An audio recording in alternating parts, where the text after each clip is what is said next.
इस वीडियो में हम लोग देखने वाले हैं क्वेश्चन का डिस्कशन यहाँ पे। ठीक है, सो ये क्वेश्चन मेरे पास गेट एग्जाम में आया हुआ क्वेश्चन है। अगर मैं इस क्वेश्चन की बात करता हूं तो इस क्वेश्चन को आप ध्यान से देखो। द मैट्रिक्स ए, देखो मैट्रिक्स यहाँ पे गिवन है 3/2 0 1/2 0 -1 0 1/2 0 3/2। ठीक है, और क्वेश्चन में क्या लिखा हुआ है कि हैज 3 डिस्टिंक्ट आइगन वैल्यूज। अगर ये लाइन आपको नहीं लिखा होता तो आपको ये पता होता कि सर यहां से तो 3 आइगन वैल्यूज तो निकल के आएंगे, ये कंफर्म है। अब वो डिस्टिंक्ट हो या वो सेम हो वो बात अलग है, वो अपने कैलकुलेशन से पता चलता। क्या आपको समझ में आ रहा है?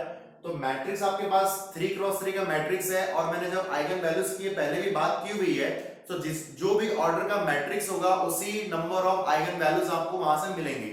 अब वो डिस्टिंक्ट हो या आइगन वैल्यू सेम हो उससे फर्क नहीं पड़ता है। ठीक है, and one of its eigenvector is 1 0 0 1, or which of the following can be the another eigenvector of the following। ये मेरे पास लिखा हुआ है option A B C D के फॉर्म में। ठीक, चलो इस क्वेश्चन का अपन डिस्कशन किया जाए, और इस क्वेश्चन में जो जो चीज आपको सीखनी चाहिए, जो जो चीज इस क्वेश्चन से रिलेटेड है, वो आपको सब मैं बताऊंगा। आपको मजा आएगा क्वेश्चन बनाने के बाद, देखना है आप। ठीक है, सो अगर मैं इसका सॉल्यूशन स्टार्ट करता हूं तो सॉल्यूशन स्टार्ट करने पे सबसे पहले मुझे दिख रहा है कि मैट्रिक्स जो ए है वो है मैट्रिक्स मेरे पास 3/2 0 1/2 0 -1 0 1/2 0 और 3/2। ये देखो ये क्वेश्चन मेरे पास गिवन है यहाँ पे, एक 3x3 का मैट्रिक्स है। तो ये तो कंफर्म है कि एक 3x3 मैट्रिक्स यहाँ पे तैयार हो रहा है, तो 3 आइगन वैल्यूज तो यहाँ पे आएंगी, और वही क्वेश्चन में लिखा है, और साथ में लिखा हुआ है कि वो डिस्टिंक्ट है। ठीक है, अब यार यहाँ पे ध्यान दो, यहाँ पे लिखा हुआ है कि आइगन वैल्यू ऑफ ए जो है मेरे पास वो है 3 डिस्टिंक्ट आइगन वैल्यूज। अब आपको तो पता ही है कि जब भी डिस्टिंक्ट आइगन वैल्यूज होती हैं तो उस केस में अपने पास जो उसके करस्पॉन्डिंगली आइगन वेक्टर्स होते हैं। ठीक है, इसमें बोल रहा हूं यहाँ पे मैं करस्पॉन्डिंग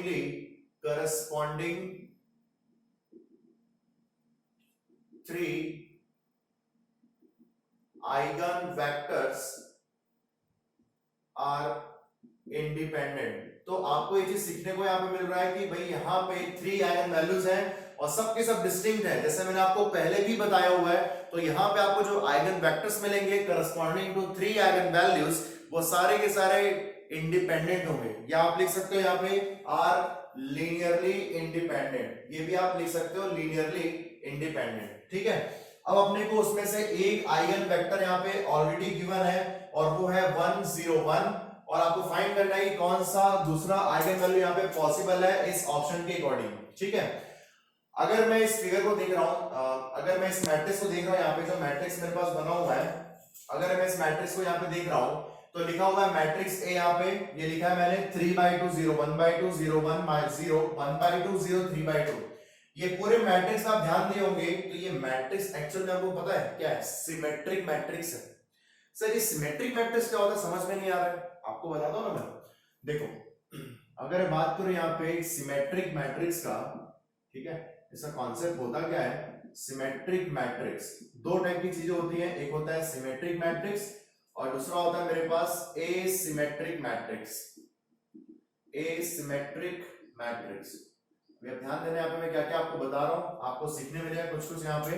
सो मैंने यहाँ पे चलो एक मैट्रिक्स लिया, और मैंने मैट्रिक्स लिया पे 1 0 2, और ये हो गया मेरे पास 0 3 4 -5 -5 और ये 2।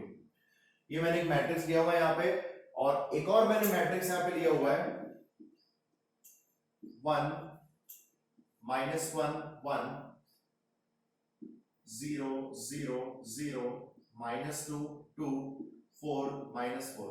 ठीक है, ये मैंने मैट्रिक्स यहाँ पे लिया हुआ है। अब ये दोनों मैट्रिक्स में देखो डिफरेंस क्या आ रहा है। अगर मैं इस मैट्रिक्स का ट्रांसपोज लेता हूं, ठीक है, ध्यान देना आप लोग ट्रांसपोज ले रहे हैं, तो मैट्रिक्स का ट्रांसपोज होगा 1 0 2 0 3 -5, ठीक है, और ये 2 -5 और ये 4। सो जैसा आपको दिख रहा है, अगर आप ये दोनों को कंपेयर कर रहे होंगे ना, ये दोनों मैट्रिक्स को, ए और उसके ट्रांसपोज को, तो आपको यहाँ पे A = A ट्रांसपोज दिख रहा है। इसका मतलब क्या है? जब भी the transpose of the matrix is equal to the given matrix, इसका मतलब इस केस में जो मैट्रिक्स होता है वो सिमेट्रिक मैट्रिक्स को शो करता है। तो मैंने 3x3 का यहाँ पे एग्जांपल लिया हुआ है, तो इस केस में आप देखेंगे कि ट्रांसपोज जो है गिवन मैट्रिक्स के इक्वल हो गया है, तो उसको बोलते हैं हम लोग सिमेट्रिक मैट्रिक्स, ठीक है। और सिमेट्रिक मैट्रिक्स का एक और तरीका ये होता है मेरे पास इसको देखने का, ये दोनों एलिमेंट सेम होने चाहिए, ठीक है, ये दोनों एलिमेंट यहाँ पे सेम होने चाहिए और ये दोनों एलिमेंट यहाँ पे सेम होने चाहिए। क्या आपको समझ में आ रहा है? देख लो 2 2 0 0 -5 -5, ये चेक करने का तरीका होता है। तो ये बन गया मेरे पास सिमेट्रिक मैट्रिक्स। और अगर मैं क्वेश्चन की बात करता हूं, सो क्वेश्चन में देखो क्या लिखा हुआ है 0 0, ये देखो यहाँ पे, ये देखो 0 0 और ये 1/2, ये 1/2। सो जैसा आपको दिख रहा है ये सारे एलिमेंट्स आपस में इक्वल है और यहाँ पे आपस में अगर ये इक्वल है तो ये बन गया मेरे पास सिमेट्रिक मैट्रिक्स। क्या बन गया मेरे पास? ये सिमेट्रिक मैट्रिक्स। ओके, समझ में आ रहा है आपको ये चीज? और अगर मैं एसिमेट्रिक मैट्रिक्स की बात करता हूं, एसिमेट्रिक मैट्रिक्स या इसका एक और भी नाम होता है स्क्यू सिमेट्रिक मैट्रिक्स, ठीक है, स्क्यू सिमेट्रिक मैट्रिक्स, ये भी आप साथ में लिख लो। चलो अब इसका एक काम करते हैं, अपन ट्रांसपोज फाइंड करते हैं। अगर मैं इसका ट्रांसपोज फाइंड करता हूं तो आपको दिख रहा है यहाँ पे 0 -1 -2 1 0 4 और 2 -4 0। सो ट्रांसपोज फाइंड करना सबको आता होगा। अगर मैं इस पूरे मैट्रिक्स में a का मल्टीप्लाई करता हूं तो ध्यान देना क्या होने वाला है, 0 1 2 -1 0 -4 -2 4 और ये 0। सो जैसे ही मैंने माइनस का मल्टीप्लाई किया पूरे मैट्रिक्स में, सो ये क्या हो रहा है यहाँ पे देखो चेक करो, a is equal to minus of a transpose. जब आप चेक कर सकते हो यहाँ पे, अगर आप चेक कर रहे हो तो a यहाँ पे 0 1 2, देखो यहाँ पे 0 1 2 -1 0 -4 ये भी है, -2 4 0 ये भी सेम है यहाँ पे, मतलब a is equal to a transpose और उसमें माइनस साइन भी इंक्लूडेड है। सो इस केस में इसको बोलते हैं हम लोग यहाँ पे एसिमेट्रिक मैट्रिक्स या स्क्यू सिमेट्रिक मैट्रिक्स। क्या आपको समझ में आ रहा है जो मैंने लिखा हुआ है?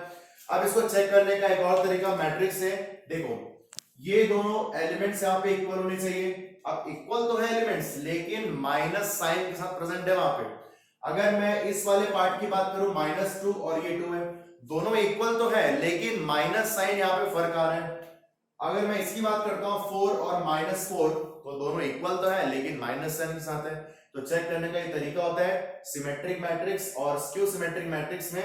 और आपको बता दूं मैं कि जो सिमेट्रिक मैट्रिक्स है उसमें a equal to a transpose और a स्क्यू सिमेट्रिक मैट्रिक्स में a is equal to minus of a transpose, ठीक है। इतना आपको आई थिंक क्लियर हो गया होगा। अगर मैं इसको चेक एक और तरीके से बोल सकता हूं कि मेरे पास सिमेट्रिक मैट्रिक्स क्या होता है, अगर मैं लीडिंग डायगोनल में यहाँ पे, अगर मैं एक लीडिंग डायगोनल में एक मिरर फॉर्म कर रहा हूं, मैंने यहाँ पे लीडिंग डायगोनल में एक मिरर फॉर्म कर दिया, सो मिरर के ऊपर और मिरर के नीचे अबोव द मिरर और बिलो द मिरर आपको एलिमेंट सेम दिखेंगे। अगर बोलो कि लीडिंग डायगोनल का ये पार्ट है, इसके बिलो एक ट्रायंगल बन रहा है और उस ट्रायंगल के एलिमेंट्स कौन कौन से हैं, 0 2 -5, ठीक है। और इसी लीडिंग डायगोनल के ऊपर एक और ट्रायंगल बन रहा है और वो ट्रायंगल है 0 2 -5 एलिमेंट्स के साथ। क्या आपको समझ में आया? तो ऐसे मैट्रिक्स को हम लोग बोलते हैं सिमेट्रिक मैट्रिक्स। और स्क्यू सिमेट्रिक मैट्रिक्स की अगर बात करें हम लोग तो उसमें देखो अगर मैं लीडिंग डायगोनल में यहाँ पे मिरर फॉर्म करता हूं, एक मिरर मैंने यहाँ पे रख दिया, सो मिरर के अबोव और उसके बिलो जो ट्रायंगल बन रहा है ना उसके सारे एलिमेंट सेम होंगे लेकिन माइनस साइन का फर्क होगा यहाँ पे। क्या आपको समझ में आ रहा है? और दूसरी चीज मोस्ट इंपॉर्टेंट चीज ये कि स्क्यू सिमेट्रिक मैट्रिक्स का हर एक एलिमेंट्स जो भी लीडिंग डायगोनल्स में होंगे वो सारे के सारे 0 होंगे। ये इसकी प्रॉपर्टी होती है, ये प्रॉपर्टी आपके माइंड में बिल्कुल होनी चाहिए। क्या बोला मैंने? स्क्यू सिमेट्रिक मैट्रिक्स का जो लीडिंग डायगोनल एलिमेंट्स होंगे वो सारे के सारे 0 होंगे। ये आपको बात समझ में आ गई होगी, ठीक है। सो आप लोग इसको आराम से नोट कर लो, जो आपने सीखा उसको आप नोट करते रहिए, फटाफट अपनी कॉपी का नोट्स मस्त बनाइए आप लोग, ठीक है। सो चलो अब इस क्वेश्चन का एक्चुअल डिस्कशन स्टार्ट किया जाए।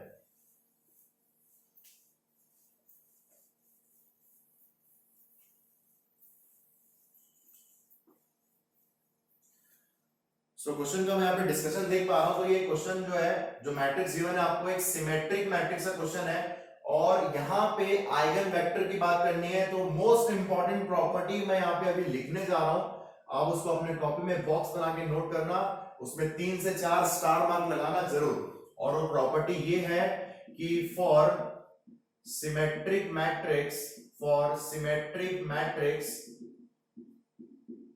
The eigen vectors the eigen vectors are orthogonal to each other.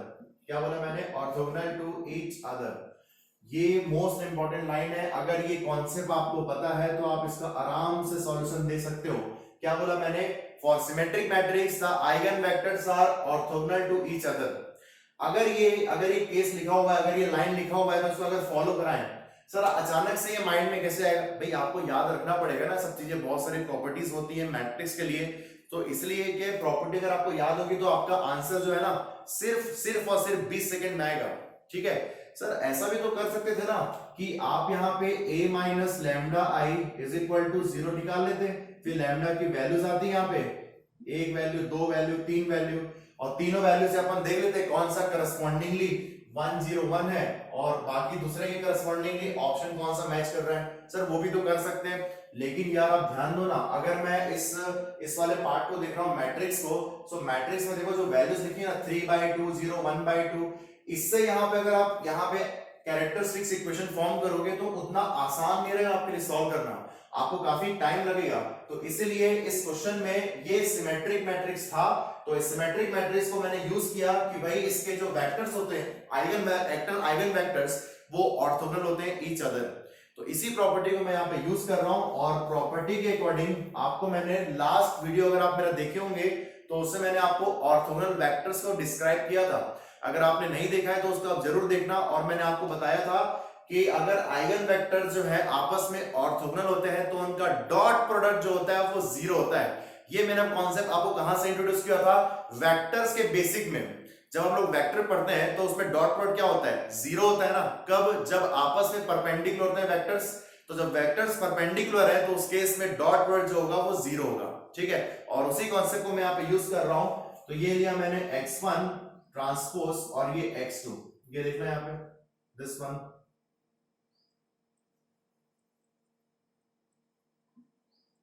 ये प्रॉपर्टी मैं यहाँ पे यूज कर रहा हूं, और इस प्रॉपर्टी के अकॉर्डिंग यहाँ पे एक आइगन वेक्टर का ट्रांसपोज फॉर्म और दूसरा आइगन वेक्टर का नॉर्मल फॉर्म, मतलब एक रो वेक्टर होगा और एक कॉलम वेक्टर होगा, उस फॉर्म में दोनों का मल्टीप्लिकेशन पॉसिबल होगा और उसमें आना चाहिए 0। समझ में आ रहा है आपको ये?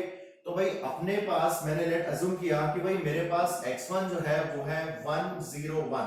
ठीक है, इसका ऑर्डर क्या है मेरे पास? ये है 3x1 का ऑर्डर है। ठीक, अगर मैं इसका ट्रांसपोज लेता हूं तो इसका ट्रांसपोज कैसे दिखेगा आपको? x1 transpose. ठीक है, तो ये दिखेगा आपको 101, ये देख लो यहाँ पे, ये हो गया 1x3। ठीक, और उसके बाद अगर मैं देखता हूं ऑप्शन के अकॉर्डिंग, तो भाई ऑप्शन के अकॉर्डिंग फर्स्ट ऑप्शन पे आते हैं और चेक कर लेते हैं। क्या चेक करना है आपको? कि भाई एक आइगन वेक्टर तो आपको पता ही है कि 101 है, और दूसरा आइगन वेक्टर आपको देखना है ऑप्शन के अकॉर्डिंग। मतलब आप ऑप्शन में जाएंगे और चेक करेंगे कि सिमेट्रिक मैट्रिक्स के लिए कौन सा आइगन वेक्टर जो है इस वाले गिवन आइगन वेक्टर्स के साथ ऑर्थोगोनैलिटी प्रॉपर्टी को शो कर रहा है। सिंपल है क्या? आराम से सॉल्व करो इसको। ठीक है, सो यहाँ पे देखो x1 और मैंने लिया हुआ यहाँ पे x2, सेकेंड नंबर जो है मेरे पास 0 0 -1। चलो इसको मल्टीप्लाई किया जाए। सो मल्टीप्लाई करने पे यहाँ पे हो जाएगा मेरे पास 1 0, इसका ऑर्डर क्या है मेरे पास? 3x1, 101, और ये हो गया 0 0 -1, 3x1, और ये 1x3। तो जैसे आप मल्टीप्लाई करेंगे 1 into 0, 0 into 0, 1 into -1 कितना आ रहा है? -1 इज नॉट इक्वल टू 0। इसका मतलब है कि ये जो वेक्टर गिवन है आपको, ये जो वेक्टर गिवन है वो ऑप्शन ए के साथ ऑर्थोगोनैलिटी को शो नहीं कर रहा है, मतलब ऑप्शन ए इज इनकरेक्ट। क्या आपको समझ में आ रहा है? चलो मैं अब नेक्स्ट ऑप्शन की यहाँ पे बात करता हूं। सो नेक्स्ट ऑप्शन आप समझ गए होंगे। अब आप एक काम करो कि वीडियो को पॉज करो और फटाफट चेक करके देखो कि कौन सा ऑप्शन सेटिस्फाई कर रहा है। ठीक है, अगर मैं x2 की बात करता हूं तो x2 मेरे पास है -1 0। ओके, और अगर मैं इसको देखता हूं तो ये मेरे पास है 3x1 का मैट्रिक्स, ये हो गया 1 0 1, ओके, एंड -1 0 0। अगर मैं इसको मल्टीप्लाई करता हूं तो मुझे क्या मिलेगा? -1 which is not equal to 0। इसका मतलब ऑप्शन बी भी इनकरेक्ट है। चलो नेक्स्ट ऑप्शंस की बात करते हैं। यहाँ पे ये यहाँ पे मैं लिख रहा हूं, थोड़ा स्पेस यहाँ पे कम है, आप लोग एडजस्ट कर लेना। ठीक है, सो यहाँ पे हो गया मेरे पास ऑप्शन सी। अगर मैं ऑप्शन सी की बात करता हूं तो मेरे पास ऑप्शन सी क्या गिवन है यहाँ पे? 1 0 -1। ठीक है, चलो इसका मल्टीप्लाई किया जाए तो मल्टीप्लाई करने पे आपको मिलेगा 1 0 1, ओके 1 0 -1। तो इसका अगर अपन सॉल्व करें तो ये 1 इंटू 1 0 और ये -1 इक्वल टू 0। इसका मतलब है कि ऑप्शन सी आपका यहाँ पे सेटिस्फाई हो रहा है। सो कंफर्म है कि ऑप्शन डी यहाँ पे सेटिस्फाई नहीं होगा। तो option A incorrect, option B incorrect, option D incorrect, option C is your correct answer. ठीक है, तो ऑप्शन डी आप लोग चेक कर सकते हैं। मेरे को लगता है अगर आप ऑप्शन डी चेक करेंगे यहाँ पे, देखो मैं आपको यहाँ पे चेक करके बताता हूँ ऑप्शन डी के बारे में। तो ऑप्शन डी मेरे पास यहाँ पे 1 -1 1, ठीक है, और इसको मल्टीप्लाई कर लो 1 0 1 और यहाँ पे हो गया 1 -1 1। तो मल्टीप्लाई करेंगे तो ये हो गया 1, ये 0 और ये 1, मतलब 2 which is not equal to 0। तो ऑप्शन डी तो यहाँ पे नहीं होने वाला है, ये तो पहले ही हम लोग चेक कर लिए थे। ठीक है, सो ऐसा क्वेश्चन जो है जहां पे आपको प्रॉपर्टी अगर पता चल गई तो आप देख सकते हो आपको सिर्फ और सिर्फ ऑप्शन में जाना था, और ऑप्शन में जाने से आपको ये दोनों वेक्टर्स को आपको मल्टीप्लाई करके देखने थे कि वो 0 हो रहा है कि नहीं। अगर 0 हो गया तो ऑर्थोगोनैलिटी को शो कर रहा है, और नहीं हुआ तो आगे बढ़ जाओ। ठीक है, तो ये क्वेश्चन जो है वो खास इसलिए था क्योंकि ये क्वेश्चन जो है इसमें एक प्रॉपर्टी यूज हुई थी। अगर ये प्रॉपर्टी आपको नहीं पता है तो आप क्या करोगे, आप यहाँ पे कन्वेंशनल वे स्टार्ट कर दोगे। कौन सा वे है मेरे पास, a minus lambda I determinant equal to 0, फिर आप ax is equal to lambda x, ये वाला पार्ट यूज करोगे। और इसको यूज करते करते आपको बहुत टाइम लगेगा, आसान नहीं होता एग्जाम में। क्योंकि मैं आपको ये भी बता दूं कि हो सकता है आपको कि यहां से जो आइगन वेक्टर आइगन वैल्यूज निकालने के लिए आप कैरेक्टरिस्टिक्स इक्वेशन पे आओगे, तो कैरेक्टरिस्टिक्स इक्वेशन आपको क्यूबिक इक्वेशन के फॉर्म में मिलेंगे, ये तो कंफर्म है ना। अब क्यूबिक इक्वेशन के जब फॉर्म में आपको मिलेंगे तो वहां पे हो सकता है ये क्वेश्चन में आपको कैलकुलेटर की जरूरत पड़ जाए, जो हम लोग अपने घरों में यूज करते हैं, अपने ऑफलाइन कैलकुलेटर, क्योंकि गेट के वर्चुअल कैलकुलेटर में तो ये अवेलेबल नहीं होता है ऐसा ऑप्शन। सो इसलिए मेरे अकॉर्डिंग ये क्वेश्चन थोड़ा खास था, तो मैंने इसको इस वीडियो में पूरा डिस्कस किया हुआ है। सो हम लोग यहाँ पे नोट कर लिए होंगे। ठीक है, चलो आगे। तो ये क्वेश्चन आप लोग नोट कर लिए होंगे, और मैंने आपको बताया क्वेश्चन खास इसमें क्या था, एक प्रॉपर्टी सिंबल से यूज हुई है, और होप सो आपको ये क्वेश्चन समझ में आया होगा। हम लोग मिलते हैं यहाँ पे नेक्स्ट वीडियो में। और आपको मैं बता दूं यहाँ पे कि जो क्वेश्चन था मेरे पास ये आया था 2017 गेट में, ठीक है, और इसमें जो ब्रांच था वो है इलेक्ट्रिकल, ये देखो यहाँ पे। ठीक है, सो ये क्वेश्चन बहुत खास था अपने आप में। सो हम लोग मिलते हैं नेक्स्ट वीडियो में, और नेक्स्ट वीडियो में हम लोग बात करेंगे फिर से एक न्यू क्वेश्चंस की, जहाँ पे जो क्वेश्चन होंगे उसमें बहुत कुछ सीखने को आपको मिलेगा। सो मिलते हैं नेक्स्ट वीडियो में। Thank class, thank you very much, bye bye.